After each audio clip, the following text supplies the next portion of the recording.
This week, David, we have been in two very good cars. They were absolutely identical except for trim. They were both XV hybrids from Subaru.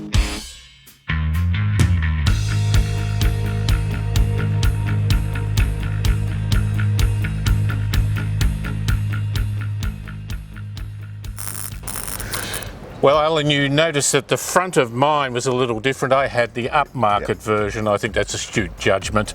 You did, yes. They meant to give me the upper one, but they gave it to you. Different grille. Mine actually has light washers, and the lights are different. Yes, you've got bendy, twisty LED lights that twist with the steering wheel. I've got 4 candles. 4 handles? No, 4 candles. Oh, I thought you were talking about the space in the boot for tools. Who do you think you are, one of the Two Ronnies? Well, the problem is, David, when these turn on, you've got lovely bright blue light, that sort of daylight light that bends and twists, and this really is like having dinner by candlelight. Now that we've milked our 4 candles joke to the absolute limit, David, why don't you show us what it's like to get in the back? Nice wide door? Pretty good, and it's high enough that I don't have to put my bum in first. I can actually get a leg in first.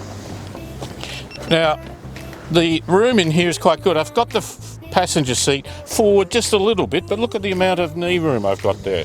I think that's rather good. The driver's seat is way back, and you see it's a little more cramped, but still there's room to move, and not much headroom. Stitching's nice.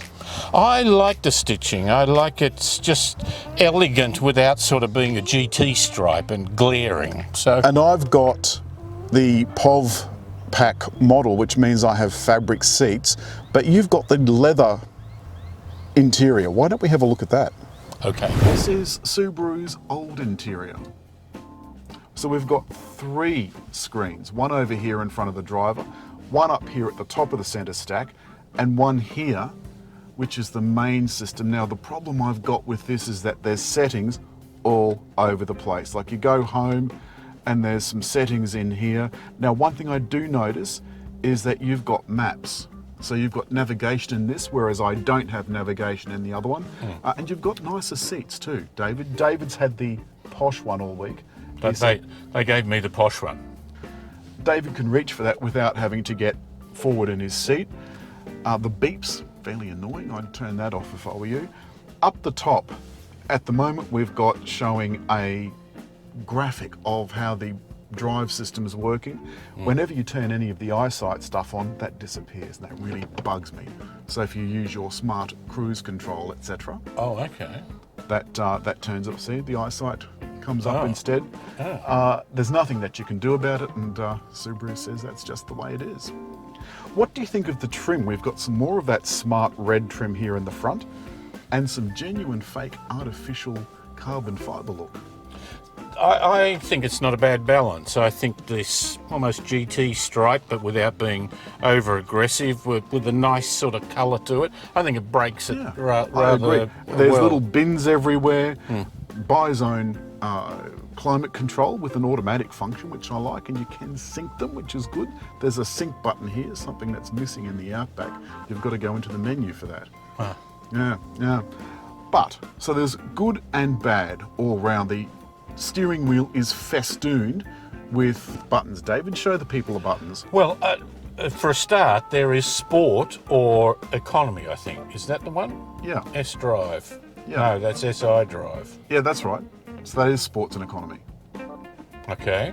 And there's a view. I can change the view. Oh, I can change the view for looking at the camera. My one has cameras all round. Yeah, mine doesn't even have doors. Yeah, doors aren't standard. I can change things. There's obviously the cruise control and the distance to the car, so it's an adaptive cruise control to the car ahead of you. And audio on the right. And then the buttons. There's one thing that's not here, and that's a mute button. If you get into a car and the last person has been using their iPad but has kept the volume of the iPad low and boosted it here, when you turn the engine on, you have to be very careful you don't get blasted out of the existence. So I love a mute button, but this one, I I have to hold down and slowly raise or lower it. Now the other thing too is the buttons down below. I control this screen here. I like being able to get a digital readout of my speed limit. This model is showing me what the actual speed limit is and all the usual sorts of things. See, I'm averaging 9.1 litres per 100. That's not very good. That's a mild hybrid. No. David, this engine is a little bit less powerful than the petrol equivalent. Yes, it's got 110 kilowatts. And what's the petrol? 12, is it 12.3 or something? Something like that. Well, that's the electric motor? Yeah. Yeah. So it's a couple of kilowatts down on the... Now you notice I just started to roll when there was a bus in my blind spot. And did it flash? Well, it beeped at me. No, that was my message coming in from a friend.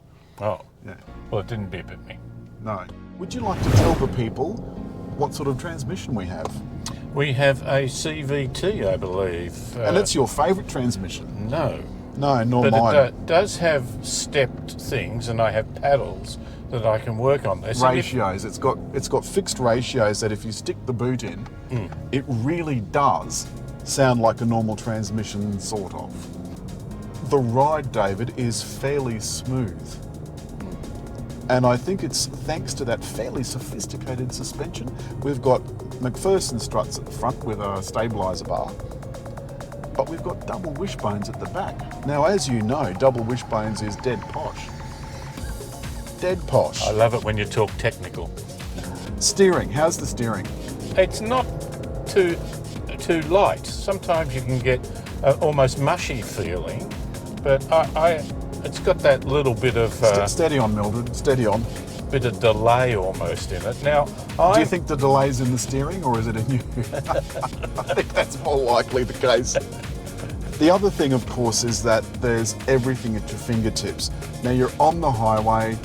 We're not on the highway. I mean, saying, imagine you're on the highway. You can activate your cruise control, which is smart cruise control. There's active lane management, which keeps you centered in the lane. I think all in all, the safety package is actually really comprehensive. And that safety package is available in the non-hybrids on the middle spec and high spec. Yeah. In the hybrids, it's on the high spec, but it includes rear cross traffic, and it includes the ability to have automatic emergency braking in reverse. Yeah, well, they demonstrated that to us at the launch, and that is something that's really difficult unless you're used to it. It's really difficult to allow the car to do. But in the Outback, I was trying to reverse into a very tight space, and it said no, no. You're too close to the wall. You're too close to the wall. It said. So it just wouldn't let me go closer. So we've both had these cars for a week. I had the POV model. David had this one. Do you think it's worth the extra money? What are the prices? It costs about $29,800 to start off, and that's a non-hybrid base model. Yep. But it goes right up to about 40,700, 40,000, maybe a little less. I'll put those prices on the screen. They'll be just, they're going to be in front of David's face. I'll put that little drop-down menu there, there, and there. And there and there. The important point is the hybrid costs you about $3,400 more. Do you think it's worth it? It's only a mild hybrid. I prefer something a little stronger if I am going to go hybrid, but at least it's moving in the right direction, I think. Well, I think if Subaru was honest, they'd probably say the same thing. They'd have preferred to start off with the full shebang. Now, the interesting thing is that this will stay in electric mode for a little part of the way, so it'll be an EV only mode, and that's the advantage of having a hybrid as opposed to a full EV, is that this will charge as you go. Yeah. I think that's the important thing. Now, the motor and battery in this, as opposed to say the RAV4 that you mentioned, is pretty small. Prius, a hybrid Camry, it's very small, so it only gives you a little boost, and really, David, not much of a fuel saving.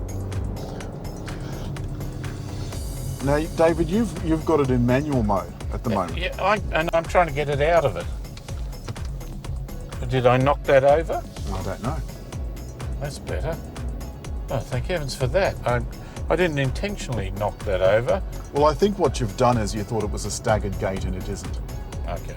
But I did think that you were trying to demonstrate the fact that it can have a manual mode, but in fact you just demonstrated that you've got a manual mode and it probably should be best left in auto. That's all this week from Subaru XV Hybrid. If you've liked the film, hit like. Leave a comment. And I think just there? That'd be fine. I can't tell subscribe. because I can't read it backwards. Well, also